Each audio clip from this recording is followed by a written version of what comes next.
Already present already recession ఈ యొక్క artificial intelligence వల్ల కానివ్వండి, జాబ్స్ విపరీతంగా లే ఆఫ్స్ జరగడం కానివ్వండి, అన్ని రకాలుగా రియల్ ఎస్టేట్ పడిపోవడం కానివ్వండి, మొత్తం ప్రపంచవ్యాప్తంగా కూడానంటే ఎకానమీ కానీ, ఇంట్రెస్ట్ రేట్లు కానీ, ఫెడెక్స్లు కానీ మీరు ఓవరాల్గా చూడండి.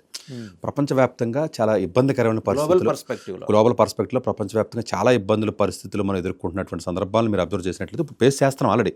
ఈ వారు పక్కన పెట్టండి, వారు లేకపోయినా కూడా. సో చాలా ఇబ్బందికరమైన పరిస్థితి. ఆల్మోస్ట్ మీకు లే ఆఫ్స్ లక్షల్లో జరుగుతున్నాయండి జాబ్స్.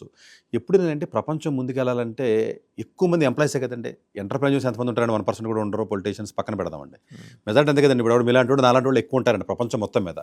ఎప్పుడైతేనంటే మీకు ఆ సైకిల్, ఆ మనీ ఫ్లో కానీ, మనీ రొటేషన్స్ కానీ, ఈ ఎంప్లాయ్మెంట్ కానీ ఎఫెక్ట్ పడిందో దాన్ని సీవియర్గా ఉంటుందండి దాని డ్యామేజ్. మీరు అనొచ్చు సార్, ₹1,00,000 జాబ్ పోతే ఏంటి, ఉత్తే ఏంటి, ప్రపంచానికి నష్టం ఏంటంటే ₹1,00,000 ఒకళ్ళు లేడు, లక్షల మంది ఉంటారు. అంతే కదండి.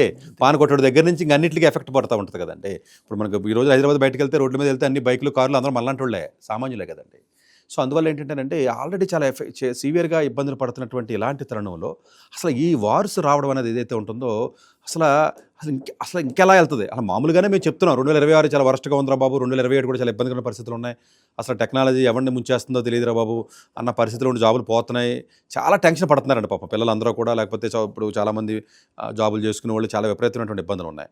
అసలు ఇప్పుడు ఇలాంటి వాతావరణంలో యుద్ధాలు అంటే ఇటు ఆఫ్ఘనిస్తాను లేకపోతే పాకిస్తాన్ అనుకుంటారా, లేకపోతే సరే ఉక్రెయిన్ ఇంకా కంటిన్యూ అవ్వకుండా నడుస్తున్నాం అనుకోండి, లేకపోతే ఇప్పుడు ఇరాన్ అనేది ఇది అసలు ఎటు టర్న్ అయ్యి ఎటు అవుతుందో ఎవరికి తెలియని పరిస్థితి అండి.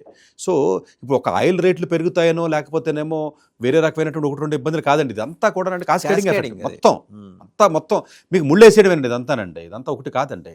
సో మొత్తం ట్రేడ్ అన్నీ మారిపోతాయి. అంటే ట్రేడింగ్ సరి మారిపోవడం కానీ, ఎక్స్పోర్ట్స్ నెంబర్ మారిపోద్దండి, ఇంపోర్ట్స్ నెంబర్ మారిపోతుంది. మనం అనుకున్న ఈ నెంబర్స్ ఏవి ఉండవు. అంటే ఏదైతే బడ్జెట్లో ఇప్పుడు ప్రవేశపెట్టారండి, మన ఫర్ ఎగ్జాంపుల్ మనకి రీసెంట్గా బడ్జెట్ సెంట్రల్ గవర్నమెంట్, ఆ బడ్జెట్లో నెంబర్స్ మారిపోతాయి, ఉండవు, నెంబర్స్ ఉండవు.